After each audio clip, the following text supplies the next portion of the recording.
hostilities between the Israelis and Palestinians, but their distinct cultural and religious traditions still were maintained, and numerous historic sites were still present and played a significant role to the community.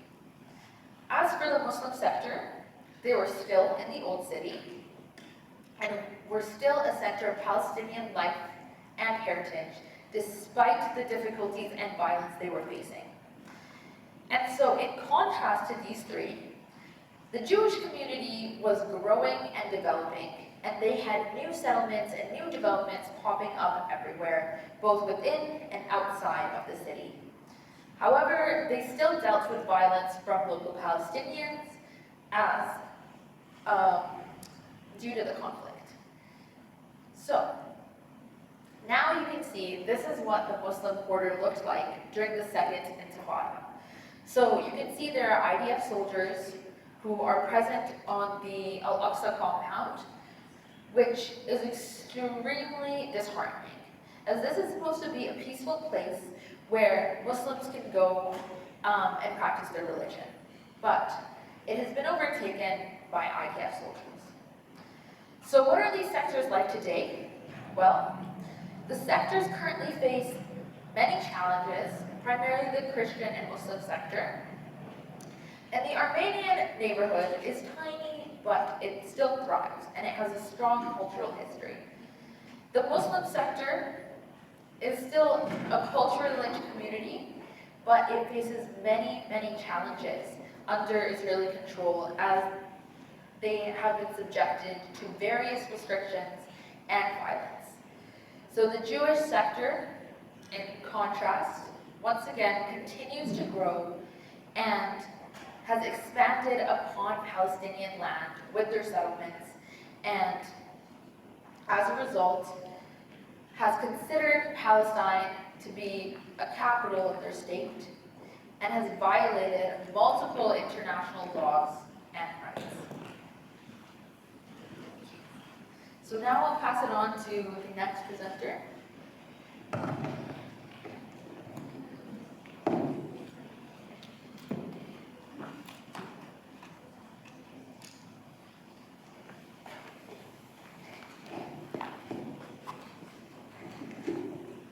Awesome. Let's jump into chapter 18, forced displacement in Palestine.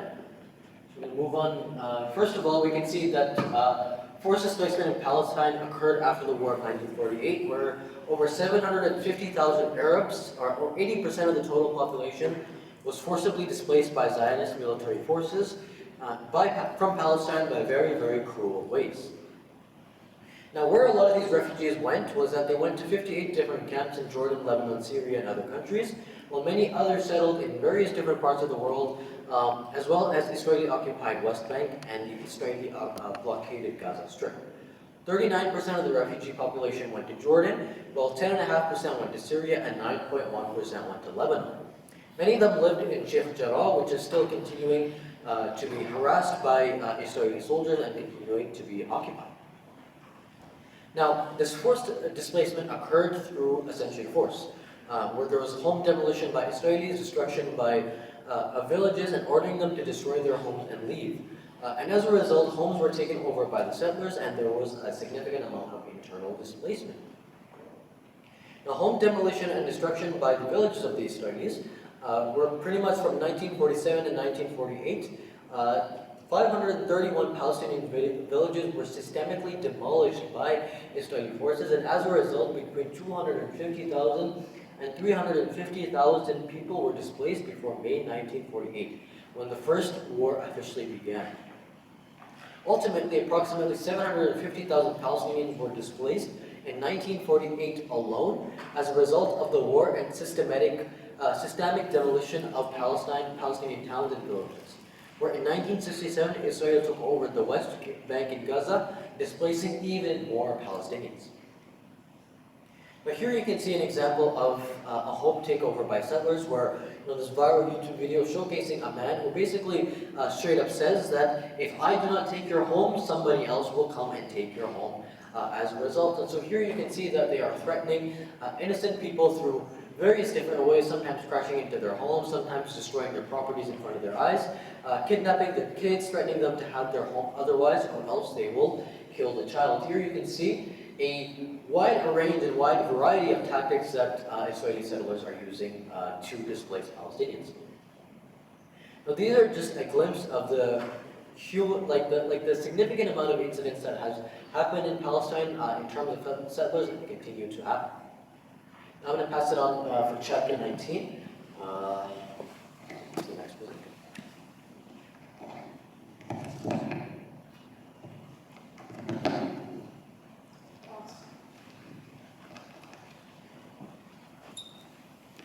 Great, okay. Chapter 19 is on politics in Palestine. Specifically then, we're going to be talking about the political structures in Palestine and how that then contributes to the entire conflict that is going on currently. Excellent. So the political structure of Palestine is relatively simple. They either have PLO or non-PLO groups.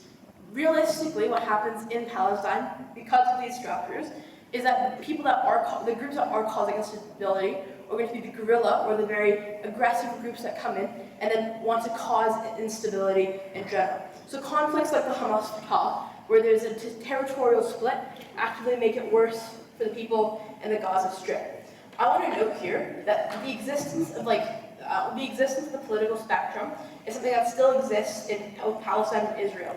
So specifically in Israel, we still have the Zionist spectrum, where the majority, if not all Zionist Jewish people, are not trying to support the Palestinian harm. Rather, it's a political conflict that the government continues to perpetuate.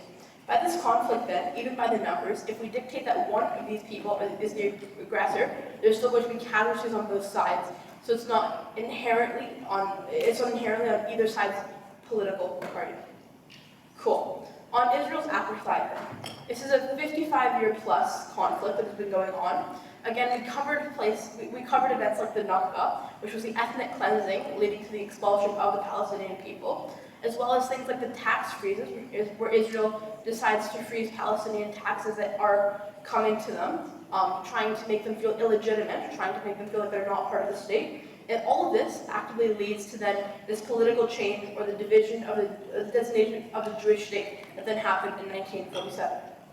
So on the system of apartheid, there was four main things here. The first one was a fragmentation into domains of control, where they were able to mass displace Palestinians.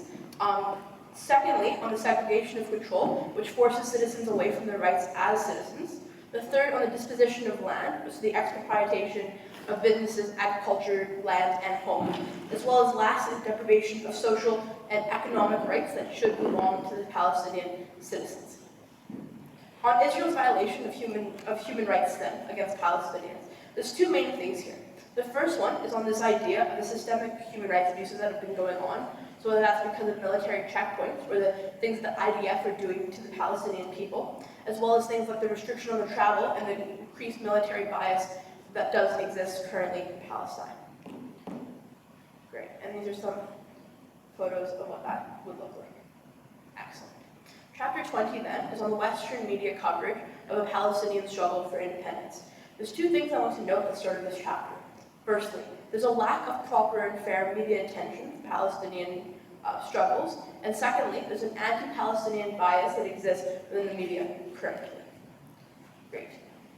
Firstly then, on the reasons for the Western media's anti-Palestinian bias.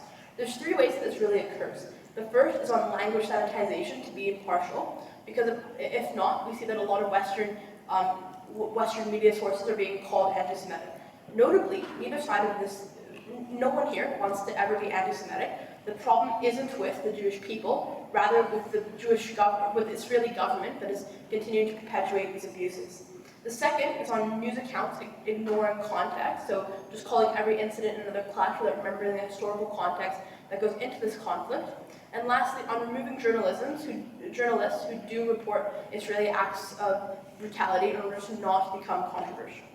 The effects of the Western bias, then, are basically twofold. The first is that there's now a power difference that is not being addressed, so the victims of years of oppression aren't getting the justice that they need and the acknowledgement they need. The second is on the shielding and legitimization of the occupation that then exists And the third is how we look away, the third is how we look away from the on-ground conflicts that are actually happening, leading to worse media attention overall. Great. The solution to mitigate here is threefold. Firstly, you can use social media or non-politicized journalism that's also not going to be censored in order to be able to actively talk about what's happening in Palestine. The second is using collaboration with justice movements, and so attempting to bring together movements that are going to help us further the cause. And lastly, on mobilizing different diasporas to protect anti-Palestinian bias in Western media, making sure that doesn't happen. Great. On chapter 21 then, in public health in Palestine, I want to note firstly that most of Palestine's current providers are going to be privatized. The ones that aren't privatized are usually UN or NATO or other charity-based organizations. Great. On vulnerable populations then, there's three major populations that were identified in this chapter to be vulnerable in Palestine. The first one was on children. So critically, there's a harm and a lack of attention to children that is going on within Palestine, and that actively leads to these children being worse off in the long term, but they don't have the medical attention they desperately need. The second vulnerable population is in women. So what the statistics say is that women are more hurt than men when we're talking about public health, either because of exposure to things like radioactive elements, so just exposure to things like the uranium that we talked about earlier, or whether that's because of the stress that comes along with living in a place where you're actively being prosecuted, or where your friends are being prosecuted just for being themselves. Lastly then is on healthcare workers. So recognizably, there's a lot of bias that happens against healthcare workers, and so there's going to be this violence that does occur towards them in Palestine, and we actually have a case study of this on the next slide. But notably, a lot of these healthcare workers are experiencing things like stress and PTSD due to the things that they're seeing, the people that they're having to treat, without really having any way for them to be able to talk about it and expel the stress they all have to then hold inside. So here's a case study on a Canadian physician on the ground who was a healthcare worker that was shot while working in the Gaza Strip, working on Palestinians. And so he talks about here his privilege and the privilege that he felt in that moment, because he understood that those people on the ground are actively worse off than he is, and if even a health professional is getting shot, then he believes that the situation must be very, very bad. Great. Lastly then, under this, we have technologies that can help us solve the issue that's happening in Palestine. So we have things like the LEA project, where we're sending 3D print technology, we're sending 3D print designs to places in Palestine, so they're able to print it out and use that technology there, instead of having to do things like export medical technologies from our Western level democracies to Palestine. We're now able to make it so that they can print it themselves there, and so it reduces that barrier of entry and barrier of healthcare that they currently have while living in Palestine. Excellent. I'll pass it off to the next speaker.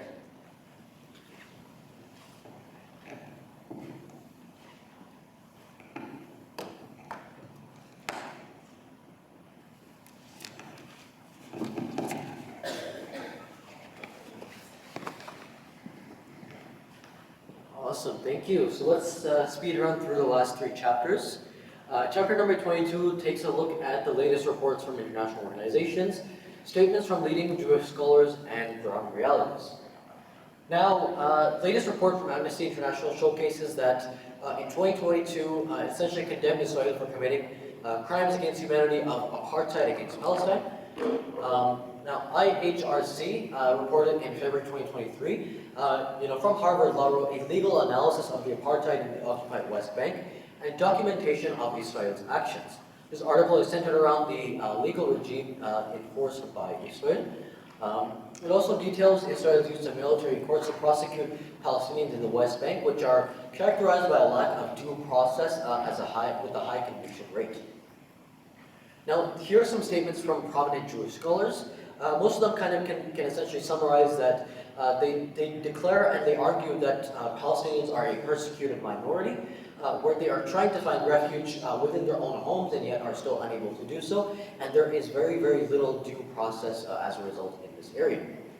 Now, where do Israelis' political parties stand? Now, the new Prime Minister, Benjamin Netanyahu, is leader of the Likud party and is a prominent Israeli politician who has served as a Prime Minister for the last 15 years.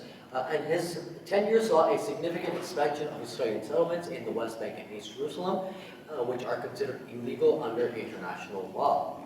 Now, Jewish Voice for Peace and other organizations are organizations that consistently and constantly advocate for the realities on the ground of what is actually going on in Palestine at this current time.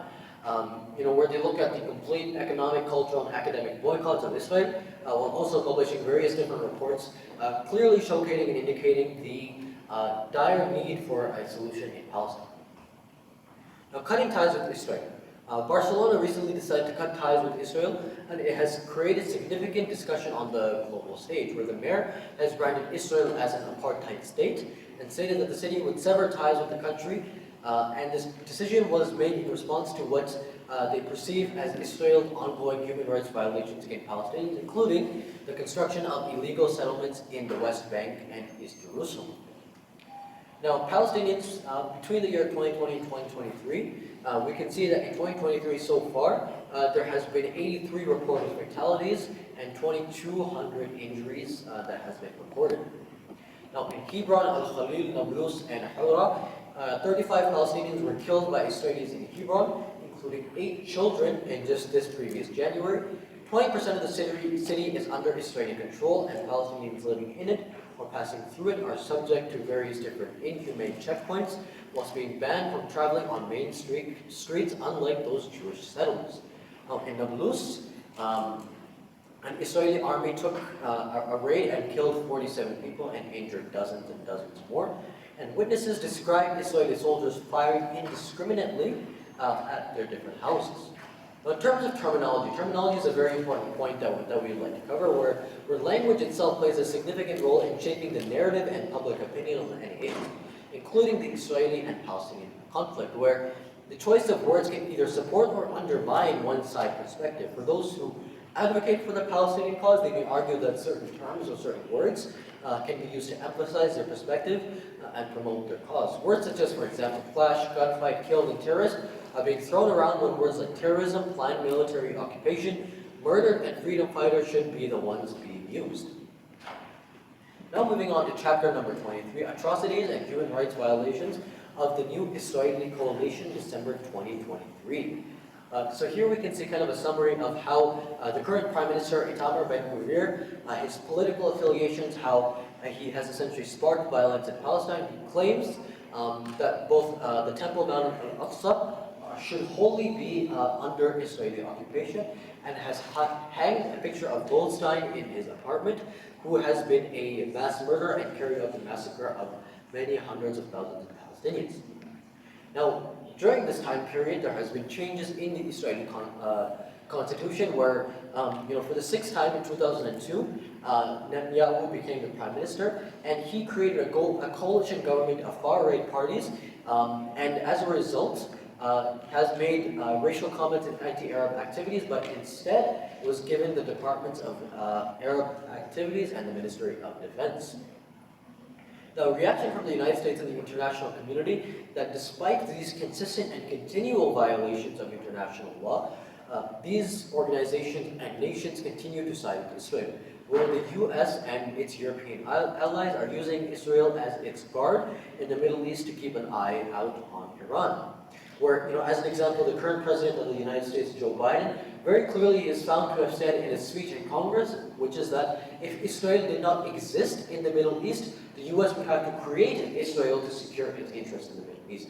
Again, it showcases the fact that there is no care or consideration for international law within these contexts. Now, the Trump administration advocated for an American embassy in Jerusalem and was always siding with Israel, and successfully carried out UAE and Israel normalization. As a result, billions of dollars of the US are poured each year into Israel through the shape of military aid. Now, in terms of raids on Palestinian towns, IDF forces essentially raids on Palestinian towns are common, where often unarmed civilians are detained, journalists are killed, extrajudicial detention and killings are common, and raids and detentions is used for forcing Palestinians to leave their houses and villages, and women and kids are not safe. Now, in 2022 and 2023, 41 different Palestinian children have been killed so far by the IDF and its settlers, and 33 from them are only from the West Bank. Whereas in the year 2022, 53 children were killed and 36 were killed by settlers. The bodies of 18 deceased children has been held by IDF since 2018 and are not being returned by their parents, preventing things like autopsies and investigations going into these different crimes. Now, holding of dead bodies, Israeli forces are consistently and constantly holding the dead bodies of Palestinians for a long period of time, and is being used as a strategy to deter resistance, where the Israeli Supreme Court termed it illegal, but despite its decision, these dead bodies are not returned. As a result, Ben-Gvir has been controversially visiting prisons as visitor of national defense. And in this prison, Hamas captives sparked protests and rocket testing from Hamas militants. Now, between the police chief and Ben-Gvir, there has been an ongoing controversy where he wants more control over the police, whereas the police does not want this to be the case. Now, in conclusion, after the formation of the new government in 2022, Palestine has only witnessed a surge in atrocities, where the USA continues to support Palestine, and as a result, not much humanitarian support is being done, more so than condemnation. So with that in mind, we're going to be jumping right into the final chapter, and this is a final chapter kind of going over some of the solutions that we have for Palestine, and this is kind of essentially the most important thing that we have to consider, is that we've heard for the last couple of hours about what is actually going on in Palestine. Now we should ask ourselves the question of how we should come up with a solution. And the question is, why do we need a solution to Palestine? And the first reason is that under UN Resolution 194, there is a right to self-determination, where there is both a humanitarian, political, economic, and social precedent for a solution. Now, previous solutions have failed because Western superpowers have these solutions have been led by Western superpowers and have continually led to violence and oppression in Palestine. Now, currently, Israel has violated at least 28 resolutions of the United Nations Security Council, and 55 resolutions have been made against Israel from the United Nations Human Rights Commission, the most in history. Now, BDS is essentially a movement that acknowledges that Israeli policies and structures are part of an apartheid state, and it is proven by the 1973 International Convention on the Suppression and Punishment of the Crime of Apartheid and the 1998 Roman Statute of the International Criminal Court. Now, in order for a solution to take place, we argue that there should be, first of all, a return to the borders of 1967. And these borders essentially refer to the borders that were determined by the United Nations, where before Israel captured the Gaza Strip from Egypt and the West Bank and Israel from Jordan, amongst other things, of expanding its territory to the Green Line, delineated by the 1949 armistice between Israel and its Arab return, and displaced from the Palestinians from 1948 to the return of Israel.